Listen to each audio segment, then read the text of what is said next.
Welcome to another day for the post-race where we can see who are the winners and the losers of the last Grand Prix, right? The picture is not from the last Grand Prix, it's from the last year's Grand Prix, but anyway, lazy to change. So, let's start with the winners as per usual. Number one, Mercedes. I think this is kind of clear, right? They were complaining, they were crying, they were this and that after Bahrain and after Saudi Arabia, right?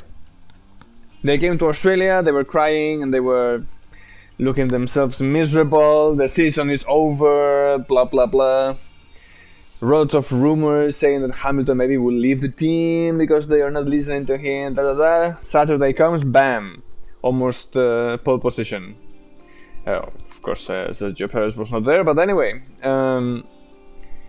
In the race pace as well, they were quite kind of strong, right? In the beginning of the race, before the red flag, George Russell was leading the Grand Prix. Hamilton was second, and Verstappen was not able to overtake them so far. Probably because Hamilton had a DRS. But anyway, I mean, they had a race pace, and Aston Martin for once was behind them. Alonso tried to attack Hamilton several times, but he was never in the DRS attacking zone. So I think this is one of the biggest winners of the Grand Prix, right? Mercedes. In theory, in Baku, everybody will bring upgrades, and let's see if Mercedes is gonna continue with the zero pod, or the decision is already taken, and they will put some side pods similar to Red Bulls, which is apparently what everybody else is doing, right? But anyway, Max Verstappen, well, had a horrible start, but after the first red flag, he was able to regain the position from Hamilton with kind of an ease, right? A very easy overtaking. Well, they had 4 DRS zones, but anyway, the top speed of the Red Bull is much higher than the Mercedes, and he overcame every single red flag that the FIA threw at him. So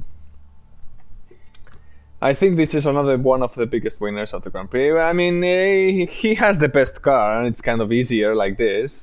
Ask Hamilton or other drivers, right? But he still keeps winning.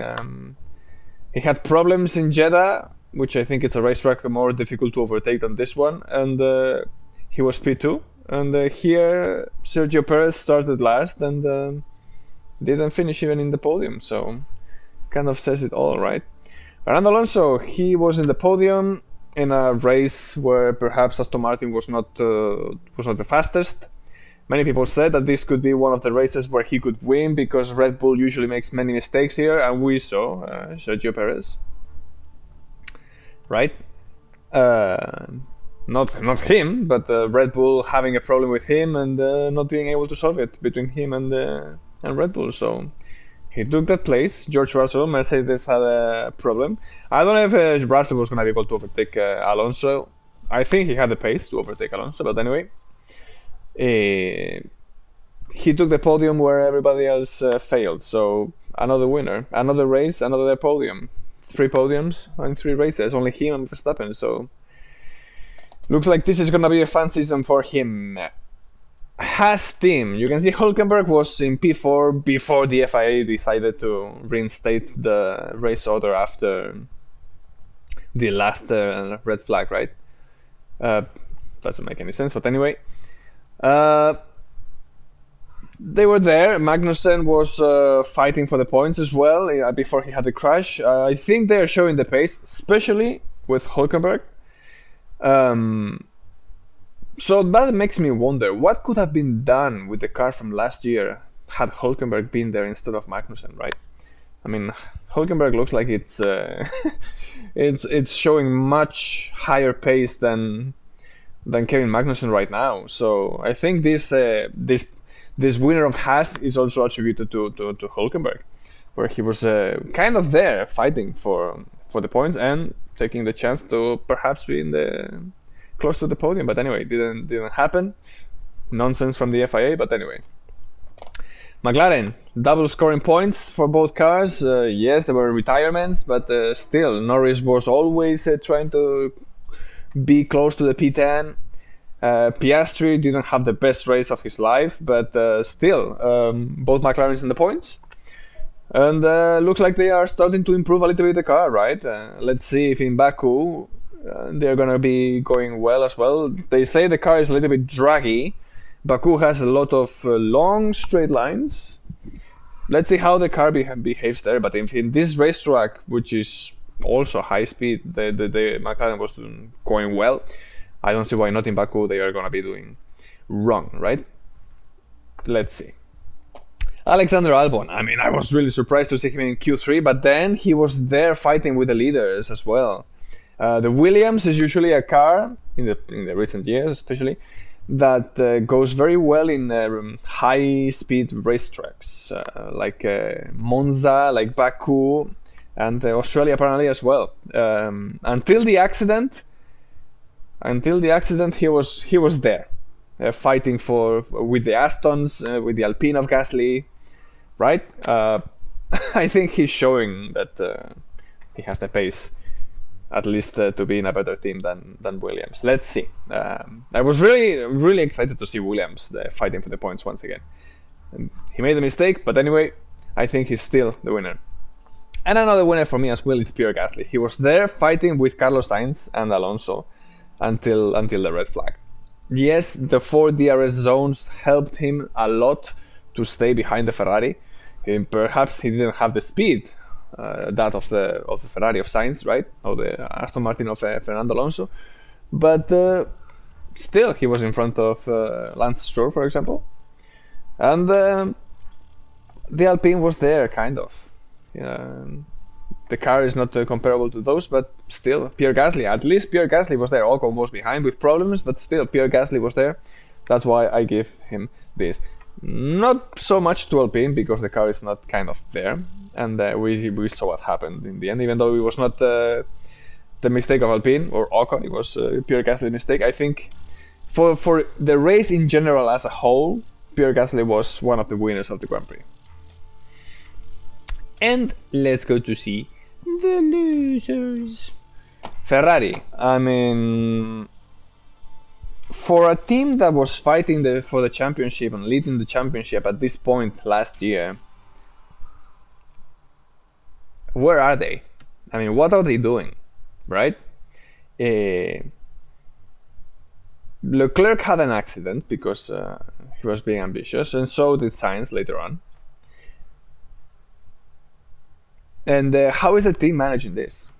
There's no management, there's nothing. I mean, looks like Ferrari is kind of in a desert of doubts, of ideas. The car is not good, or it's not as good as last year, or in comparison, proportion, whatever you want to call it. I mean, everybody improves, right? But Ferrari looks like didn't improve so much. So for me, it's one of the biggest disappointments so far. Leclerc has really few points scored, and looks like he's starting to get sick of Ferrari. Let's see where this leads to. And Carlos Sainz is really defiant and aggressive, and he left the image of crybaby after the last Grand Prix, right? So I don't know. And I put Charles Leclerc here. Why do I put Leclerc here? Because I have seen many media pointing the reason of his retirement to Stroll, which I honestly cannot understand it. If you see it from the onboard of Stroll or from the helicopter, they showed it many times. You can see that the one who hits Stroll is Leclerc and not the other way around. Stroll didn't have anywhere to go. Leclerc was coming from the outside and closed the angle on Stroll. So Leclerc retiring was his own fault, his own mistake. Maybe he was ambitious, or maybe he saw the space and went for it, but didn't leave the space enough to Stroll on the right. He should have taken a wider angle. I don't know, but still, Bahrain was not his mistake. He was on the podium. Jeddah, he was frustrated behind Carlos Sainz, and here, I don't know. Of course, perhaps staying in that group, he was not going to be able to overtake anybody later on. So he was trying to take as many positions as possible in the starts, right? But still, making that mistake for someone who should be fighting a championship, it's not acceptable. And then I come to this guy.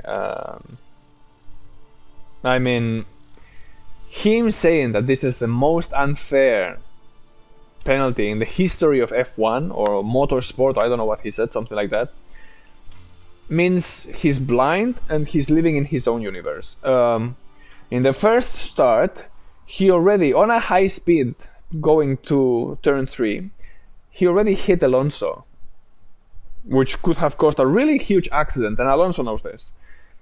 And Carlos Sainz could have had a huge accident if Alonso didn't have the reflexes he has.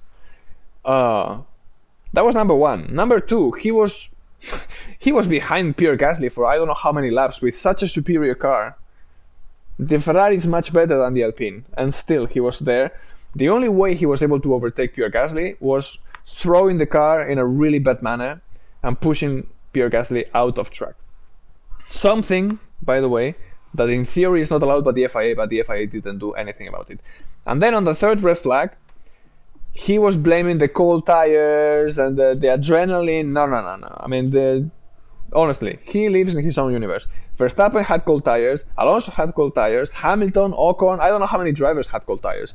Pierre Gasly went outside, Sergio Perez went outside, Logan Sargent crashed into one of the Alpha Tauris. I don't know if it was Nick De Vries or not. But anyway, I mean, there was only two drivers on that restart that crashed, Logan Sargent and Carlos Sainz. One is a rookie, you can understand it. The other one isn't. He claims that he wants to fight for the championship. Someone who is fighting for a championship cannot crash into another car in that. Somebody with his experience, I don't know how many seasons in F1 already. Almost 7, 8? And he's still crying like that? I mean, come on. I know Ferrari has to defend him because he's the driver, but they also have to put him in his place. He created an accident. If you create an accident, yeah, it's a first lap thing, but I'm on. And I was reading some of the Spanish media, and they were defending him and saying that the FIA was being extremely unfair with Carlos Sainz. Honestly, I think so many people are blind or brainwashed. It cannot be that this driver causes an accident and he still wants to get out of it as if nothing. Especially when he already had other actions during the Grand Prix. Because he's been too aggressive. So you're too aggressive, you cause accidents, you get a penalty. So one of the biggest losers. I mean, his image should be damaged after this.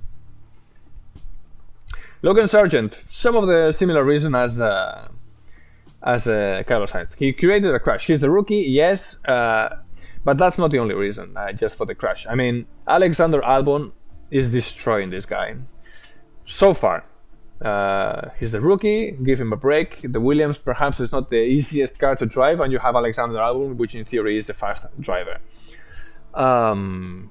But he's being outqualified so far. 3 races, and Alexander Albon, except for the crash.